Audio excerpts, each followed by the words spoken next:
Թաքցրած գանձը, առակ։ Մի թագավոր երբեմն իբրև հյուր այցելում է բարեպաշտ մարդկանց։ Եվ այդպիսի մի օր, երբ արքան շրջում էր քաղաքում, պատվիրանները պահող մի օրենսգետ անհամբեր կերպով ժամանակ առ ժամանակ մտնում էր իր տուն եւ դուրս գալիս։ Երբ թագավորը մոտենում է, այդ պահին այս մարդն իր տան ներսում է լինում, եւ թագավորին հյուրընկալում է նրա հարևանը,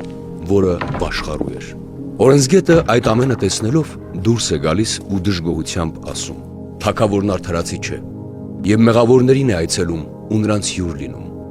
Ապա կրկին ներս մտնում, 4 կողմը նայում, կիսամութ թաքստոցից մի սնդուկ հանում, բացում եւ զգուշությամբ մի փոքրիկ ադամանդյա զարդատուփ դուրս բերում։ Մեծ հիացմունքով եւ ակնապիշ նայում զարդատուփին եւ արագորեն կրկին թաքցնում սնդուկի մեջ։ Քանի որ նկատում է իր հետևում կանգնած թագավորի զինվորին, որն ասում է. «Ով օրենսգետ, թագավորը ցանկանում էր քեզ այցելել, բայց քեզ թվում է, թե դու առաքինի եւ արդար ես։ Սակայն տեսնում եմ, որ քո սրտում ու հոգում եսասիրությունն ու ագահությունն է իշխում։ Ուստի նայիր սրտիդ ու հոգուդ մեջ, թե ինչպիսի մեղքեր ես խնամքով թաքցրել, որոնք գանձեր ես համարում։ Արդ ինչու ես բողոքում, երբ արքան քո տան մոտով է անցնում, իսկ դու ներսում ես գտնվում եւ ոչ թե նրան դիմավորելիս»։